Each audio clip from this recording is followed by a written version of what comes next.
The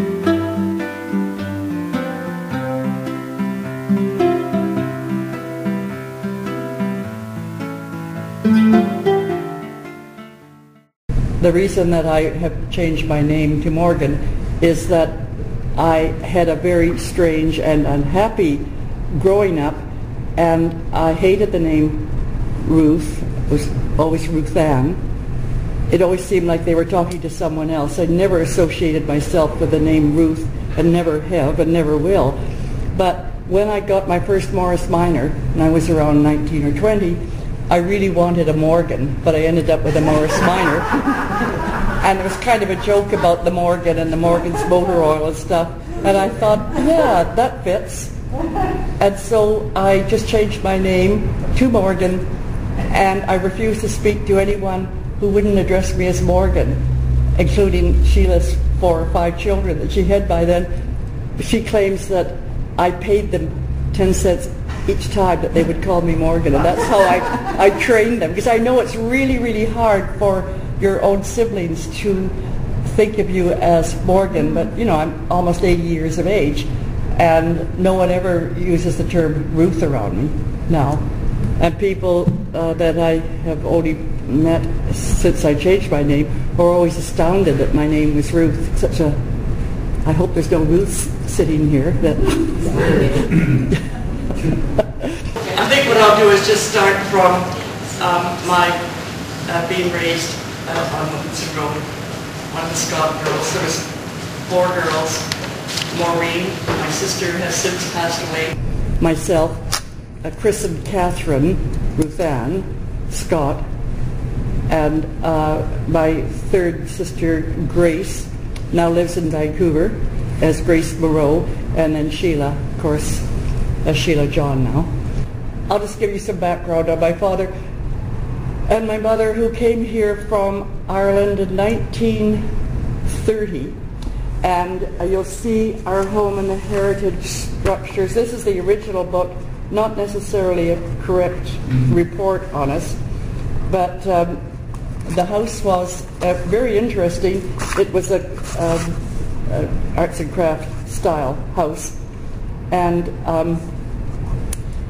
it was originally, I'll have to flip to another, because it was a boys' school, and it was called the Victoria Preparatory School, and it was owned by, here it is.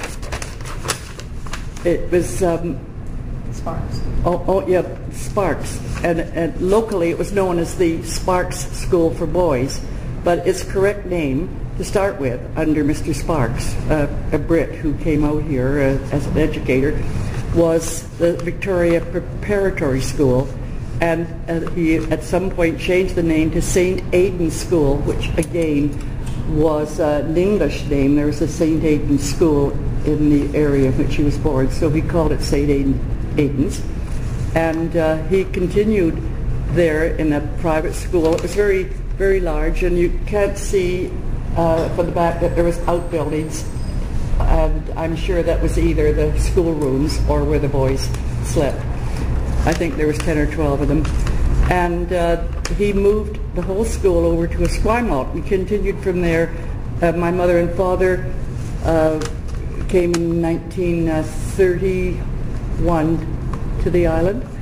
My father spent all of his years in India. He was educated at Westward Ho in the same class as Rudyard Kipling. In fact, we have pictures of Rudyard Kipling at school at Westward Ho, which was the military preparatory school for little boys going on to Sandhurst.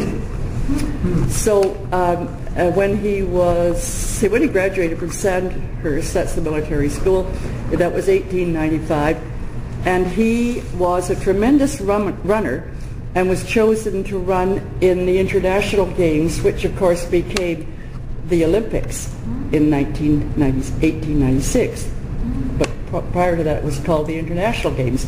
So he had a choice between signing on with a regiment and going out to India, or competing in the Olympics as a distance runner. So he chose his career. He went out to India, and he served for 35 years a great deal of that time was spent in the Khyber Pass area in Afghanistan, and he was the commanding officer of the regiment, and they were posted up there to maintain order amongst the tribespeople, the Afridi, the Pathans. The irony of that is that 100 years later, it's the same problem. My great-grandfather was out there.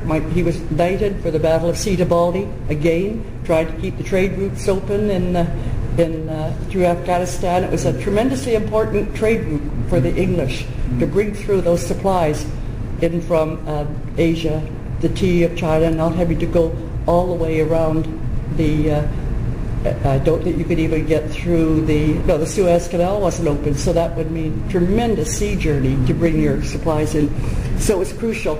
My grandfather served out there, and my father served out there. So it was 3 generations from around, the late 1700s to 1931. So he was a very interesting person, and he had been married. He divorced. He was looking after his daughter, his first wife, Blanche de Con, a very interesting French woman, was not interested in raising our half-sister Pamela.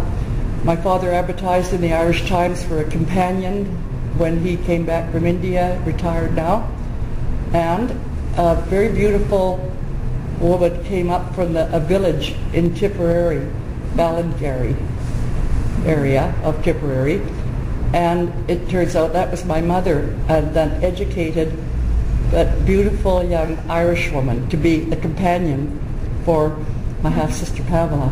Well, to the horror of the families, the Irish, privileged class and the working class people coming from the copper mines of Tipperary, I mean, where there was no place in Irish society for either of them to be able to meet and marry and start a home.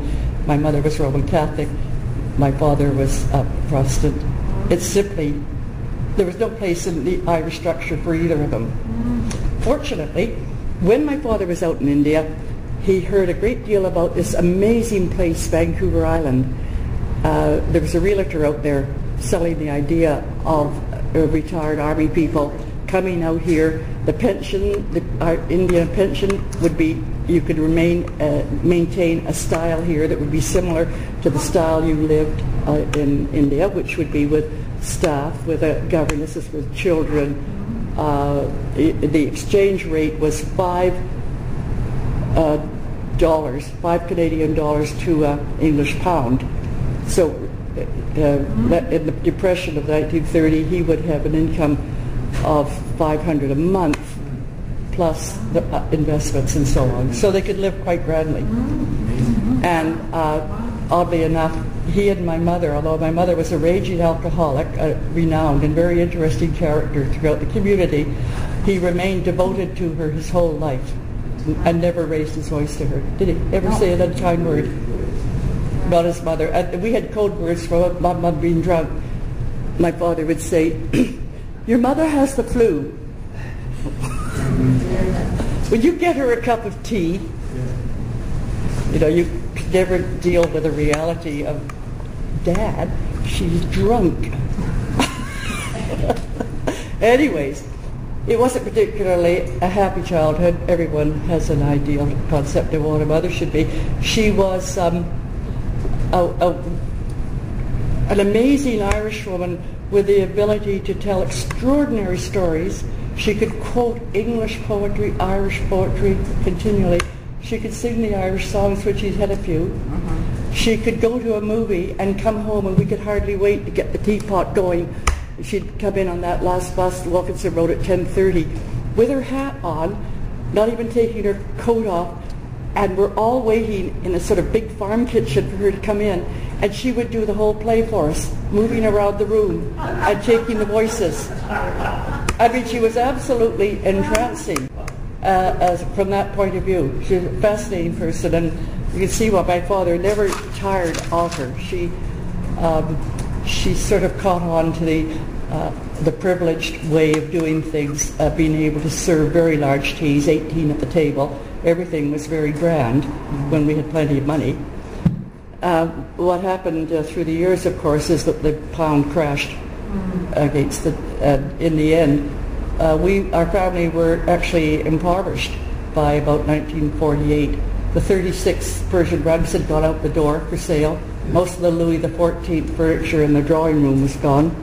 I went and got a Salvation Army couch for my mother to put in there. It was an empty room. She was furious with me.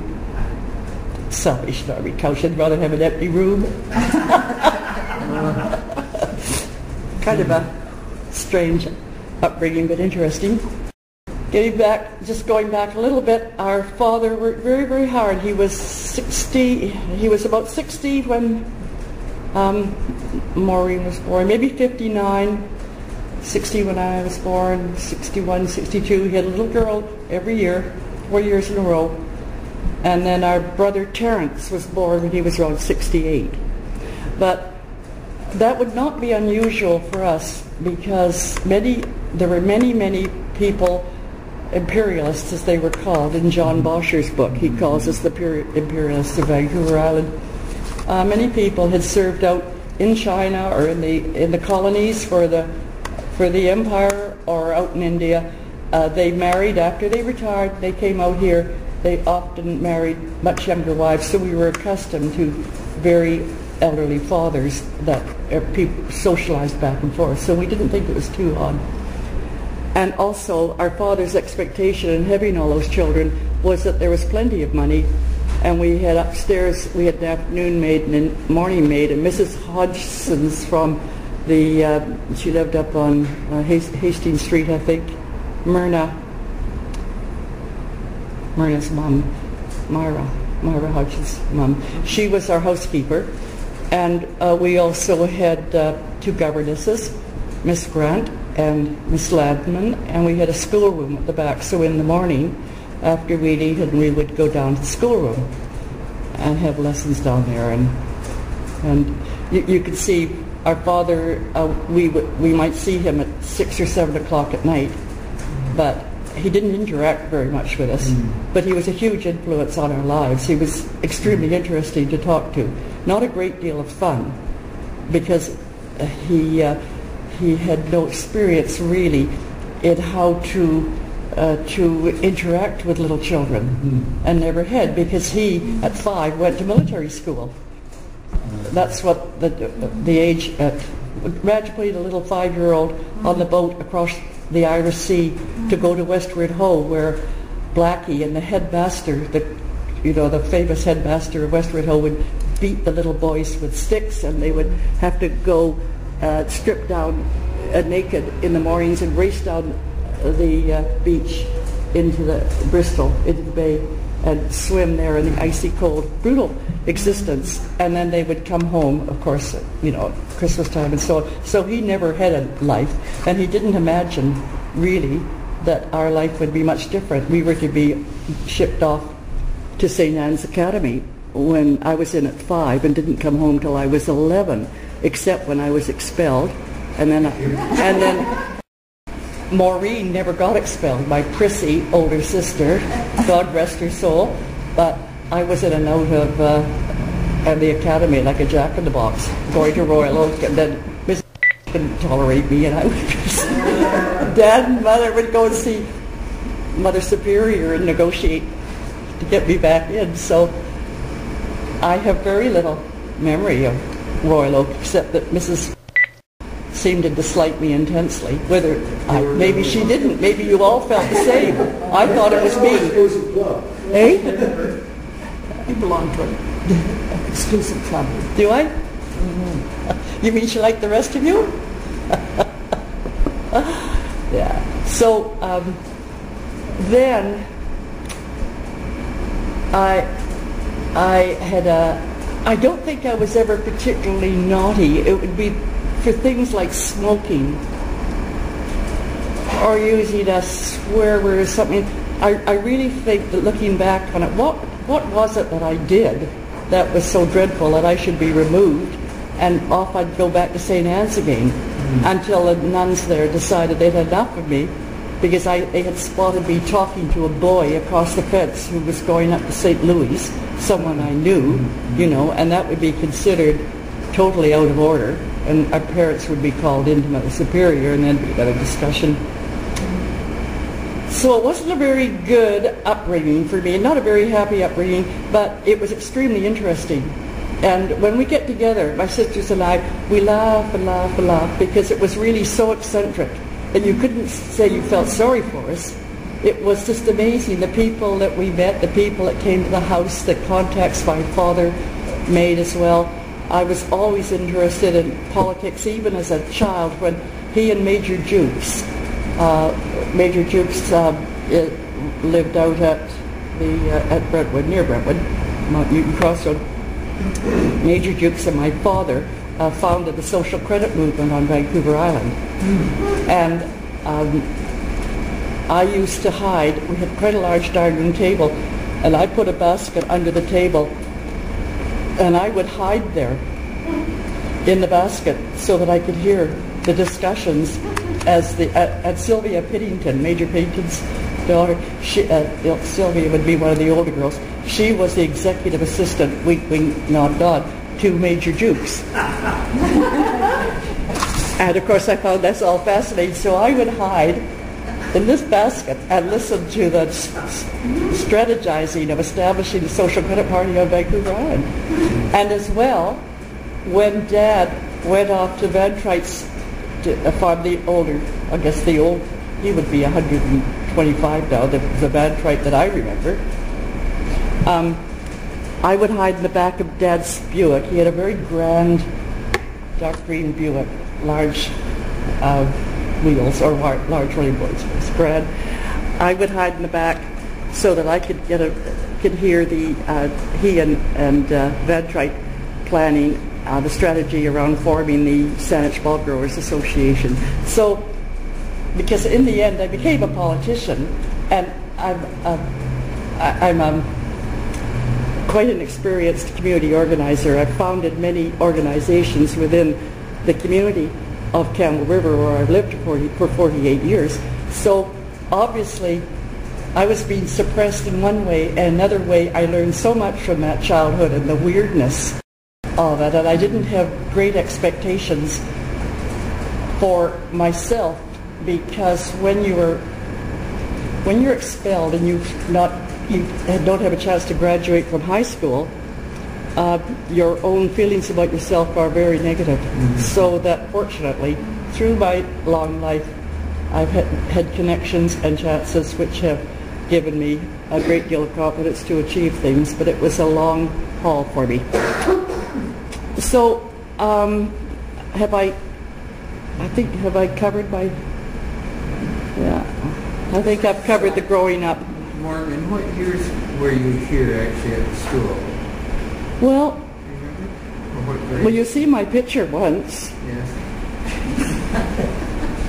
I would say maybe at 11. So I was born in 1933, so that would be 1944. Mm-hmm. So I think maybe 44 and maybe 46 again. Mm-hmm. And then in 48, I think I went to Mount Newton, but I think Mr. Vogie was looking forward to removing me from the rolls of Mount Newton High as well, because that was smoking. That's why all those teachers were in a bad mood when we got there. Bush is up in the back. I said, you know, that's where we used to smoke. At the same time, in the family, my father has become impoverished in 1948. There was no money. He would be maybe 72, something like that. He, of course, could not go to work at that age. My mother wouldn't be able to hold down a job unless it was a singing waitress in a pub or something. And so I had no choice. So when I was 15, I got a job as a telephone operator down at Colquitt's. Yeah, it was great. I made $80 a month, and I gave Mom and Dad 40, and they just thought, this is fabulous. That 40 was, it's amazing what you could do with $40. And then Dad had some kind of a pension for $25, so that made 40, and that kind of kept things going. There was no more furniture to go out the door except the Duncan Fife, which Sheila has now inherited, and it's worth about $60,000, isn't it? Yeah. So I keep telling you crazy stories. I don't know whether you want me to be. Well, I'll tell you. What about the early this time the Scots established themselves on Vancouver Island? Oh yeah. So I've spent the last 10 years really, really involved in the research of my family, and because the family came over from northern France, from an area around Normandy, Picardy area. They came over with William the Conqueror. If you see the list of the officers that were on board, you'll see Le Courtenay, which are the Courtenays, who are relatives of ours from Powderham Castle. You'll see Le Beaulieu, which became Balliol. Eventually, you'll see it as Balliol College, with the first college of Oxford. That's the Scots, that's our direct branch. And you'll see the Bassets. So Courtenays, Bassets, and Scots were fascinating. Their history has, all the way through history, all our charts show intermarriage, because if you, every marriage was a strategic one, because you'd lost your lads because you sat on the wrong side with the wrong king, and you were dispossessed. So there was all this maneuvering through the centuries and all the records. So in the 10 years, I have used a tremendous amount of my time amassing documents and tracking all of these relatives as we came down through the centuries. So I'm very fortunate, because one reference book I have goes back before John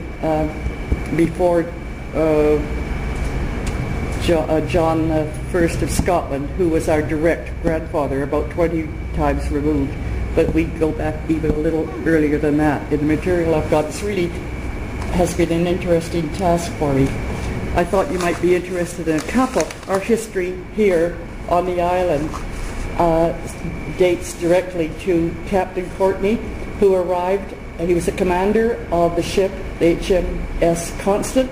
He arrived here in 1848, dropped anchor in what is known now as Constance Bay in Esquimalt, and it was the first British military ship to come in to the harbour. And the reason that he was directed to come up from the Pacific Station, which was originally Valparaiso, Chile, I believe, is where the British had a major station there in which they were patrolling the Pacific. But he was sent up here to show a British presence, because there was a very real danger that Vancouver Island was going to be taken over by the Americans.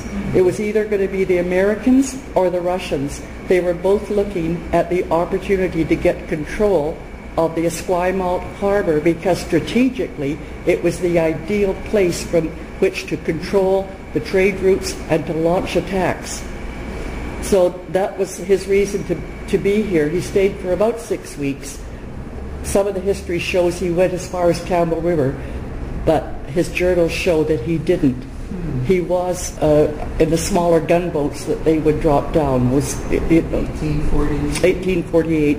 So he also, his documents and the research show that he claimed the, I'll give you the words that he said. 1848, Victoria was a small Hudson's Bay post. Hagen, I'm referring to an archivist, states that Governor Douglas, fearful of the American invasion, relayed his concerns to Great Britain. The strategy behind repositioning the Constance was to show the flag On August 17th, Courtney records in his logbook he had placed the following notice. These and the adjacent lands, together with the coal and mineral contained therein, are taken possession of through the agency of the Honourable Hudson's Bay Company by me, George Courtney, Esquire, Captain of Her Britannic Majesty's ship Constance, acting on behalf of Rear Admiral Hornby, etc., etc., for Her Majesty Victoria, Queen of Great Britain and Ireland, her heirs and successors. All persons are therefore warned not to settle thereon or to visit these, the said lands, referring to Vancouver Island, for the purpose of working the coal or other mines. Signed, George Courtney, God Save the Queen, given on board the Constance in Port Esquimalt, 17th of August, 1848. So this, I've got all my material. I did all my research here on it. You can find it on my, I can't find it on my blog yet because I'll let you know. It's, how was Captain Courtney related to you?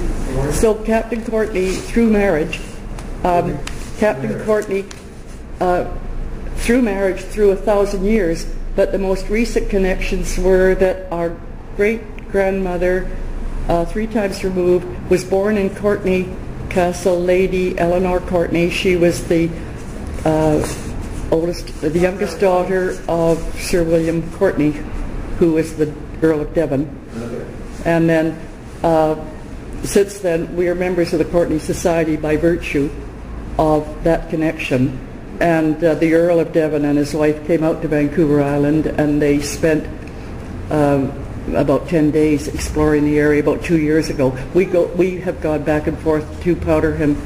Our granny, the one I referred to, Lady Mary, who was born there. There's a wonderful painting of her over the fireplace, and we just become part of the Courtney Society and have attended their AGMs in England. Yes, great. So that's, and Courtney is a cousin. So he's a cousin in this line. So, there's, I've done all that research, and that is in the BC, it's in the Maritime Centre. It's out at the Esquimalt with the archivist there, Joe Lanark, who is the head of the Naden Archives, and it's in the BC Archives. And then the next bit of research that I found very interesting with Sheila and I and my sister Maureen, we had heard through Maureen that they were having Halloween tours of ghostly homes in Victoria, and that one of the premier stops on the tour was to see the home haunted by Lieutenant Reginald Scott, Reginald Davy Scott. And Maureen was astounded because she knew that was our cousin, our second cousin. But we had never, our father had told us that we had this cousin who'd come out on the Pheasant around 1900 to serve at the Esquimalt base, which was still controlled by the Brits. And Dad was never particularly interested in history. He'd be astounded if he came back to find out how interested I am and how much work I've done. But we went... Mrs. Welsh. Eh? That girl would come to no good end. No good end at all. Get her out of here. Can I ask you one question? Mm-hmm. When you were growing up and times were kind of difficult, do you remember reading role models in the community? Yeah, that's really... Yeah, an interesting question. I was taking art lessons from Mrs. Hobbs. She was known as Doris Lee Hobbs. And she inspired me because I didn't know I had artistic ability, but I could sketch and paint and draw. And she had great confidence in me. She just made me feel like I did have some gifts. So she had a huge impact on me. She was the first person, I think, who actually could see that I had potential, that I wasn't, well, she was just, I look back, I think she was wonderful to all the neighborhood, because we all, who wouldn't adore her. Later on, I met her daughter, Jennifer, in Vancouver, and Jennifer was just as darling as Doris Hobbs was. So that was probably as inspiring for me as anyone in the community in her beliefs in me.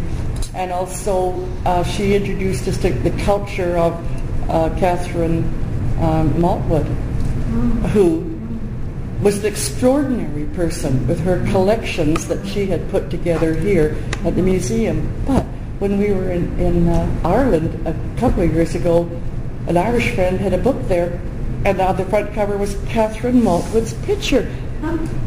But it up, and we discovered that Catherine Maltwood was the person who discovered the zodiac pattern in the forest of Glastonbury and had charted it out. Extraordinary work. And of course Glastonbury now, in the world of the paranormal and so on, is the absolute center for the Calvins. And we have a friend who's a princess in the Daughters of Isis, quite a famous witch, who and a friend of ours from Ireland that we often stay with, but she goes to Glastonbury every year, and that's why the book was there, because of her, this witch's connection. And our half-sister was also a witch in the Daughters of Isis. She was a founding princess. And the Daughters of Isis met in the castle, in the basement of Huntingdon Castle, for rituals, headed by the head witch, Lady Olivia Robertson.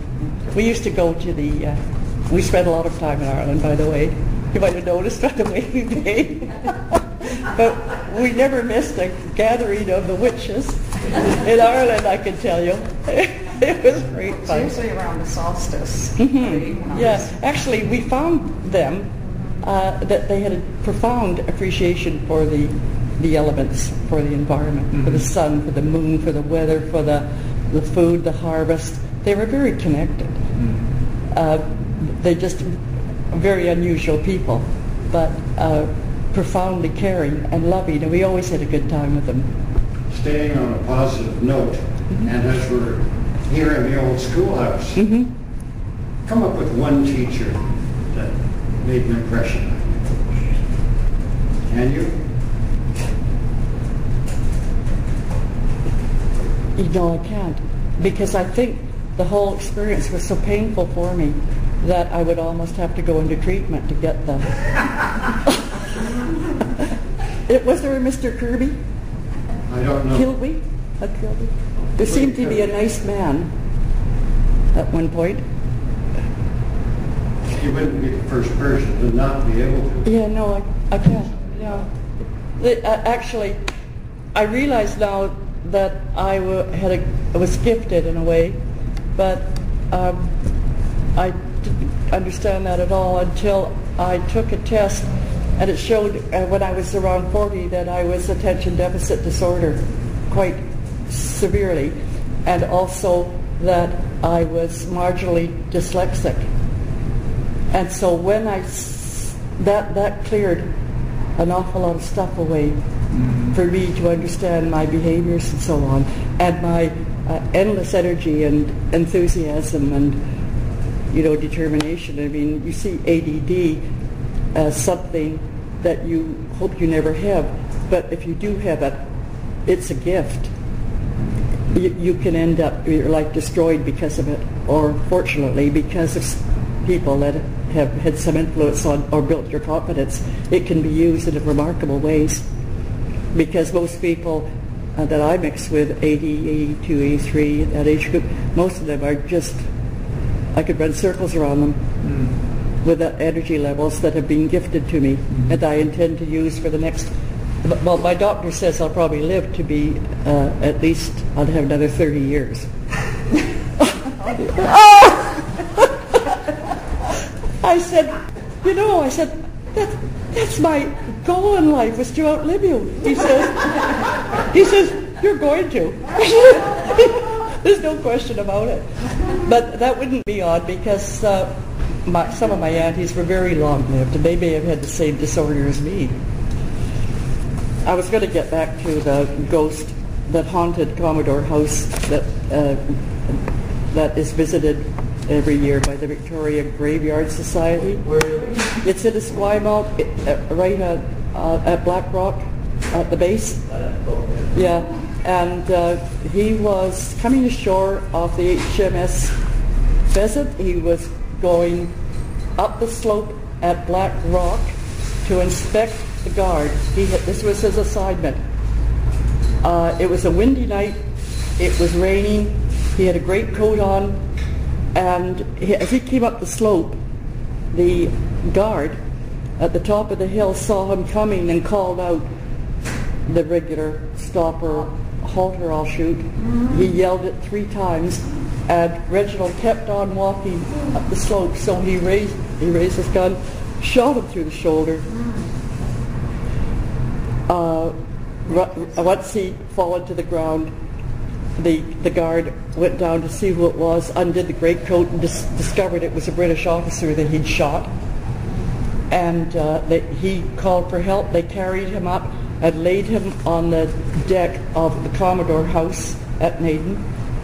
He was bleeding very badly in this area. They had to carry him down and row him across the harbor. There was 2 little hospitals on the far side. History sort of describes what they were like, little cabins, and they were the hospital. They got him across there, hauled him out of the rowboat up into this room, and laid him there. 7 days later, he died. They knew very little about him, except that they had no background on him or any connection to Victoria. But this is his grave. He came from a very wealthy and privileged branch of the family. This would be our uncle's son, and one of the grandest burial sites out there on the Navy Colville Yard graveyard is Reginald's grave. Now, Reginald has haunted that house since his death, and I have interviewed a series of people who have lived in the house who are very aware of Reginald being there all these years. He has appeared to many of the families in various ways. The Captain Varian, they still live in Victoria, they said that what Reginald could not tolerate was his sons playing rock and roll on the CDs. He would take the CDs out and just wing them around the room. Another commander's wife said in the evening they would like to play pool, and Reginald would like to get out of the pool, but he would move the white ball around to suit himself. So he was always a presence. And the last one, a commander's wife I interviewed, she connected with Reginald, so she had conversations with him in the house. When the posting came through for her husband to go down to Ottawa for the initial training, she decided that she would take the drum, learning to use the drum to drum up the spirit to help him to move out of Earth's atmosphere. So she took her drumming lessons. Her husband had already left for Ottawa. She learned to drum to sort of, we've gone to drum lessons in Ireland, and it does, after you've been drumming for 3 or 4 hours, you get kind of zonked, you know. You're just doing this, kind of finding patterns, and it's just a very interesting experience. But anyways, she wanted to help Reginald to get out of the earth plane. So she came back from her last drumming lesson in downtown Victoria out to the house, Commodore House. She searched around for Reginald. He wasn't in any of the rooms. She went up on the Widow's Walk on the top of this house here. It's just in wonderful condition if you ever go out. This is the house here. She went up to the Widow's Walk at the back. There he was. She said, "Reginald, you know we're leaving for Ottawa. I know how much you love the children." He would always come to the birthday parties and grab the balloons. And she said, you'd see a balloon going up, and it would come down. Then the balloon would go this way, then it would go up the stairs. And he was right in there with the kids. And you could see why she didn't want anyone to know what her experiences were. Is that the house at Macaulay Point or down in... Well, I'll pass it along to you so you can see. That's a picture. I'll pass it at the top. He's very handsome. Just think, a wonderful young, good-looking fellow of 24 years of age. Anyways, she said, Reginald, I'm going to help you to leave the earth plane. You have to move on. You can't continue to remain here. We're leaving. We know how much you've loved being here, and we have loved you too. But I'm going to begin to drum you, and as I drum, you will find yourself rising up and leaving the earth. So she begins her drumming. It wasn't anything. When you drum, you're just doing this, but you get into rhythmic patterns after you've drummed for quite a while. It's extraordinarily interesting. As she drummed, she found herself leaving the earth plane with him. Now the two of them are going up, and she looks down and realizes that she's rising with him, and she's able to take control of that situation and go back to the landing. But as she looked up, Reginald continued, and greeting him, she could see a woman holding two children's hands, running towards him, waving, and the children are very excited to see him. And that's the last she saw of Reginald as he left the earth plane. She then, got on with the business of packing up and leaving, knowing that she had freed the house of his presence. But there have been recorded through the years, from the time this house was built in about 1860, all the occupants report the presence of most of them were the Navy engineers that lived there, not necessarily the Commodores, although it was called a Commodore house. They report this paranormal presence in the house. Anyways, that one's also filed at Naden and filed at the Maritime Heritage Centre in the BC Archives. With a lot of research, because I had to, I've got all my references here. I've had to, go through the colonist files for the report after he was shot. There was an inquiry. Who sat on it? What decisions were? Who said what? They interviewed the sergeant who shot him in the shoulder, as well, and his comments were there in the inquiry. I got all of it here. It's amazing how much information you can find from going through old newspaper reports. All because he didn't respond to the sentry's request? Yeah, because he died 7 days later. He bled to death. True. Yeah. But in the initial encounter, the way you described it, I wasn't clear as to why he didn't acknowledge the sentry. Couldn't hear him. Well, it was a very windy night. It was windy, and the guards, there was a guard boxes across the front of the military base, and they were staffed by Army personnel. And he was a Navy man assigned to come up and do the inspection of each of the boxes, the guard boxes. But the communication had broken down, and the guards up above hadn't been told that he was coming ashore to inspect them. I see. Right. So, and if you could think of that period of time, again, they were still concerned about insurgency. And so they were very alert to the possibility that it would be a Russian or American intervention. So I'll just pass that around so you can see the bay. You can see, I think you can see the ship somewhere. Anyways, that kind of, I'm terribly interested in this kind of research. I absolutely love it. And other than that, I wanted to draw attention to, I'll show you a chart, first of all, that I told you that my parents came here in 1930 and they had 5 children. And I've been working on charts going back now, these charts go back to 1570. And this is just what can happen with one couple at the top, mom and dad. And this is right down to the little great, are they the grandchildren? Great down at the bottom, the last line. So this is just one family, and all of these people live on Vancouver Island. No one moved away, so our sister Grace lives here. Yeah, it's here. Yeah, right there. That's the newer edition of the heritage structures, but it still hasn't been corrected at that point. I've sent in the data to correct it, to say that our father did farm the land.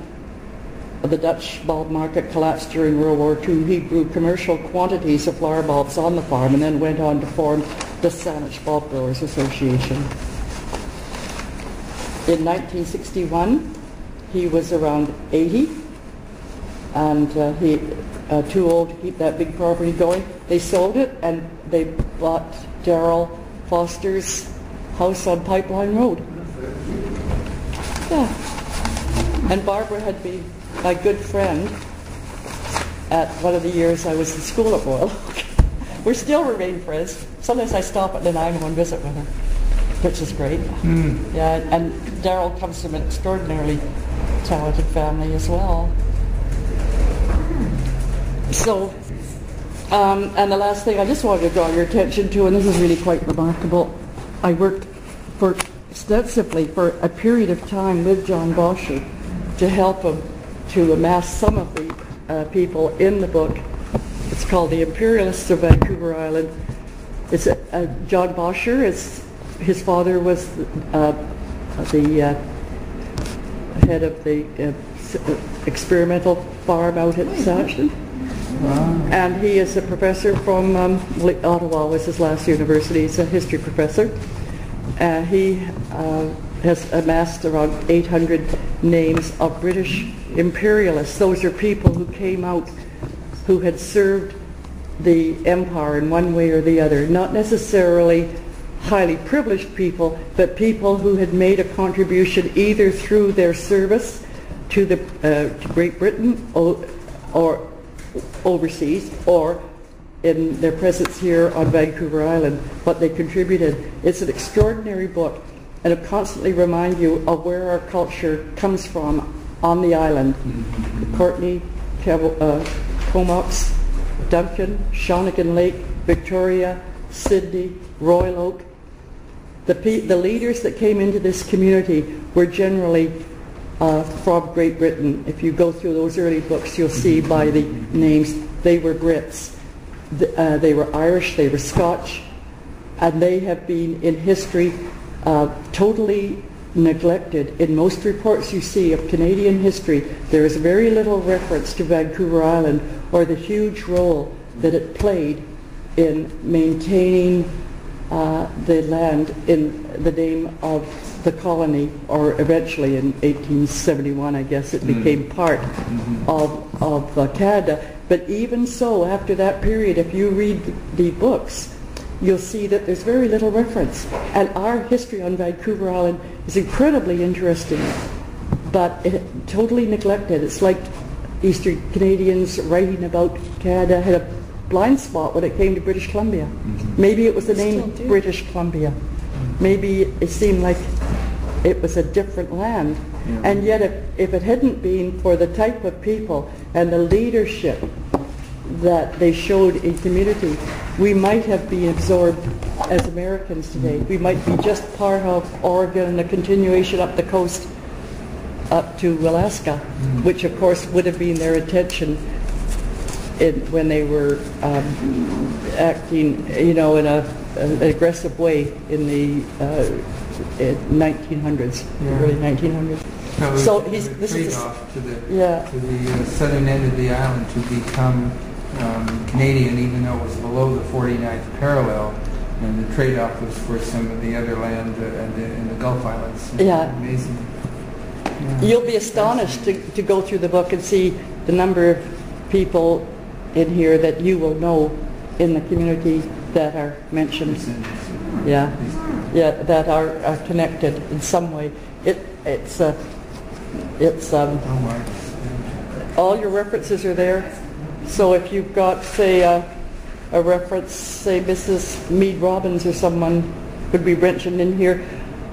then the references would show what date of the colonists that he found the story or whatever. Everything is totally referenced. Now, the next book he's just come out with is called The Empire in Vancouver Island, which is even more fascinating because there he states the case for the fact that if it hadn't been for the British military presence, the island would have been absorbed into the United States. Yes.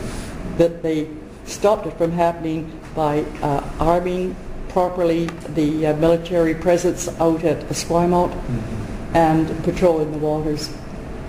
So it gives you another, a greater depth of understanding of the fabric of our community. You know, I live in Campbell River and I've lived there for 48 years, and I'm absolutely devoted to my community up there.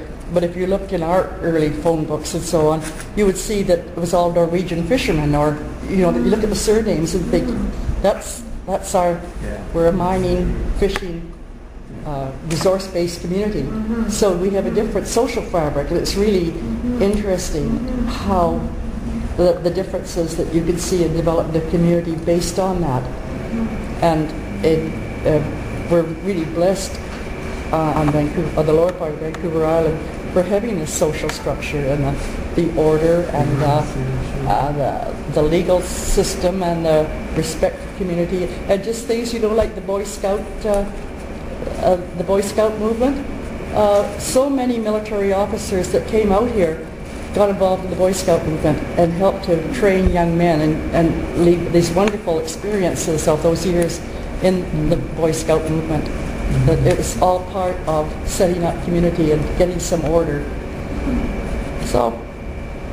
Well, I'd like to say thank you very much. Very good. I did my 50 minutes. Like comic opera. Bush is up in the back. I said, you know, that's where we used to smoke. So I think I'm very blessed. But at least I found out in my lifetime what it was that caused me to have this endless surge of energy. He would always come to the birthday parties and grab the balloons, and she said you'd see a balloon going up and it would come down. Then the balloon would go this way, then it would go up the stairs, and he was right in there with the kids. You know, I said, that's my goal in life, was to outlive you. He says, you're going to. There's no question about it.